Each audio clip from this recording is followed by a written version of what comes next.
Бүлкінді лайк жобасының 3-ші шығарылымы. Мына бәле ашылмай қан түсіп жүр. Жоқ, ашылмау. Қар жауып тұр. Жазғыдан көліп келдім. Елімізде болып жатқан түрлі негатив жаңалықтарға қатысты енді мен бірден айтқым келмейді, өйткені мен сізде көп адам әртүрлі әңгімелер айтып жатыр ғой енді. Бүгін енді жаңалық шықты, үйін өртеп кетіпті деген. Білмеймін енді, ол шынымен өртеп кеткен болса, онда бітті ғой, онда ситуация қиын ғой біздің елде. Криминалдық жағдай деген 90 жылдардағыдай болып тұр деген сөз ғой. Ал егер басқа бірдеңе жатқан болса, онда тіптен істің шиеленіскенін, тіптен тереңдегенін көрсетеді. Қыстықтан көлік кигізіп жатыр көліктер. Баяғыда бір сөз болатын еді ғой, біз бармаған жердің бәрі жақсы деген.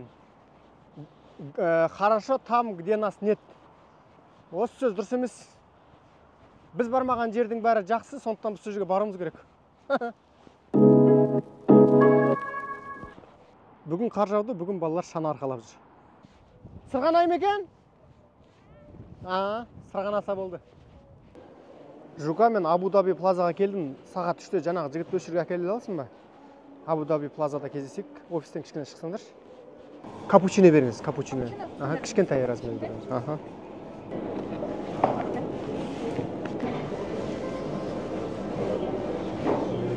Маған бір компаниядан осындай бартер негізінде сотрудничество ұсынғымыз келеді деп жазыпты.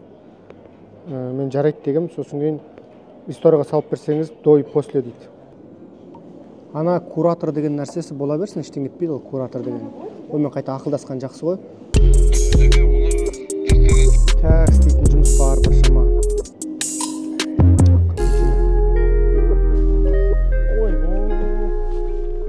Не болып кеткен? Кәдімгі қыс бопты ғой, Мына кешке қатса дөңгелек бітті ғой. Қой мен еламан жұрттың ұшта. Көлік күйге апарып тастайын. Сөйтіп жаяу шығайын. Жаңа мына жерге Starbucksқа бір жігіт келді. Мен бір декорация жасатқым келіп жатыр ғой, мини декорация, голливудский. Мына видеоны қараңдаршы. Осы видеодағыдай істегім келеді. Мен бір деректі фильмге солай түсіргім келген ғой. Сонымен кездестік, ақылдастық, сөйлестік. Енді тех заданиясын жазып бер маған дейді. Содан кейін көреміз дейді. Кешке тех заданиясын жазуым керек.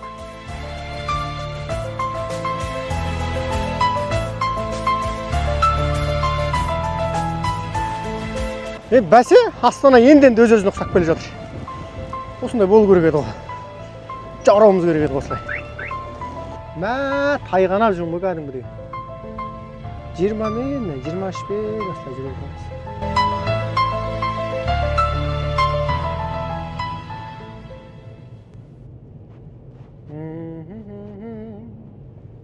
Пьесаны бітіріп, Шымкентке жібердім.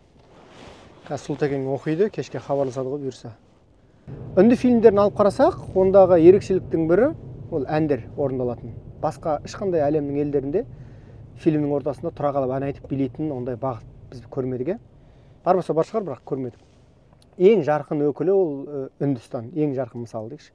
Сол әндерді орындайтын адамдар өте көп ақ. Енді қыздардан алып қарасақ, қазір номер 1 Шрея Гошал.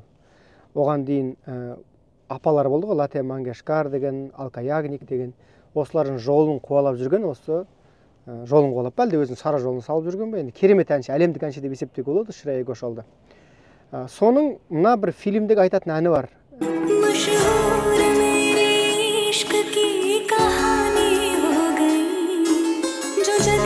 Баджира Мастани деген Санджай Лила Бхансали деген режиссердің фильмінде Дивана Мастани деген ән бар. Енді осыны орындауы маған ұнайды.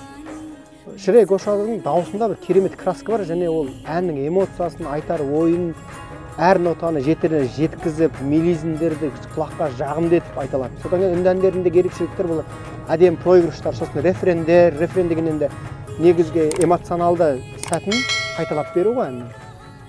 Маған осы үнді әндеріндегі тағы бір ерекшелік инструменталдық ерекшелік аспект. Күшті таңдайды ғой инструментті ше.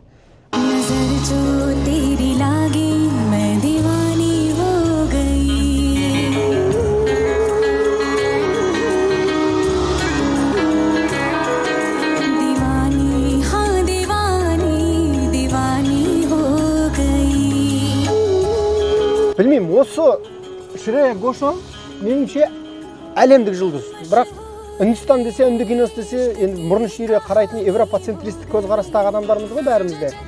Бірақ енді соңғы кездердегі сол Санжай Лила Бхансали өзі композитор, өзі режиссер, өзі сценарий авторы.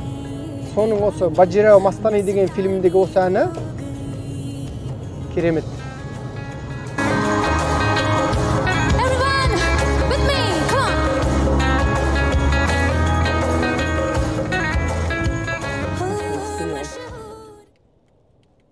Не біле осы?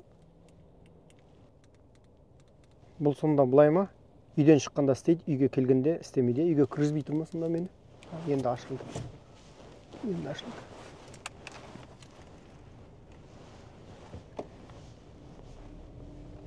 Так.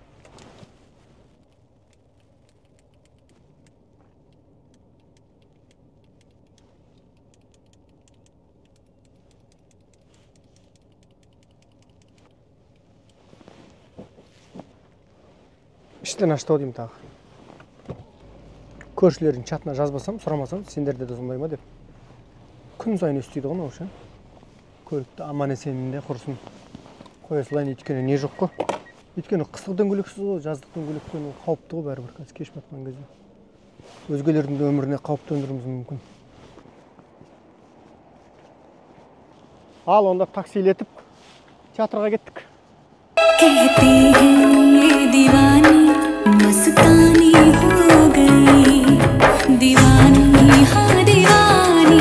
Негіз келмек қайсында болатын еді. Жұлдыз досым Жука. Қоймай қайды ғой, бір ай бұрын айтқанбыз.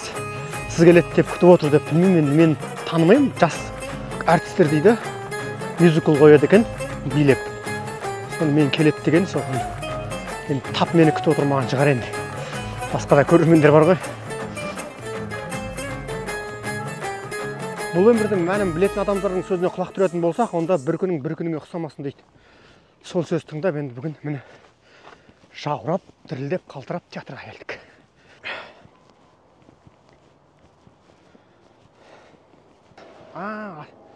Есті ашып берді, рахмет жігіттер. Байылсам.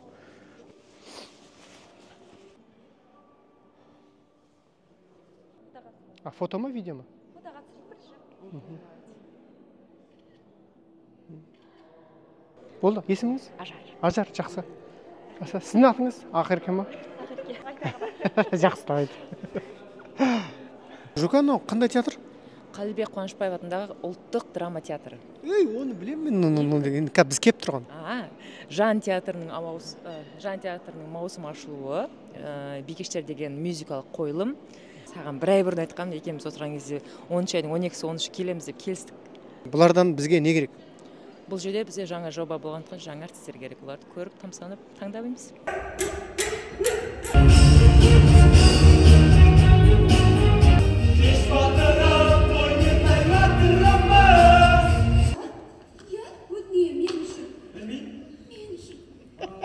Sonunda bir de Margaret'in bakşada karadı.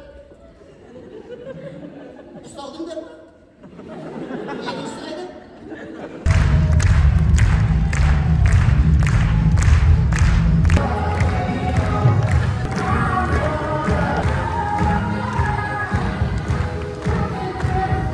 Спектакль бітті. Маған ұнады екен Людвигтің Бикештер деген пьесасының қазақша нұсқасы, жалындап тұрған жастар, ән, би, комедия, күлкілі. Маған ұнады енді. Әбден күлдік. Алейкум салам. Сізден бүліксіз жазбасам қалай қарайсыз? Ау? Қойылым жөнінде бір-екі комментарий айтып жіберсеңіз. Жақсы, айтайын. Сіз. Бір ауыз пікір сұрады, пікірімді бердім. Енді бұл жердегі мәселе жастардың жаңағы өздері иммерсивті театр дейді. Демеушілердің арқасында мекен, жоқ әлде өздерінің күштерімен мекен. Бастысы осындай жақсы қойылым қоя алу, ерлік қой негізі. Сондықтан осындай жастарды, осындай өнер ордаларын қолдау керек.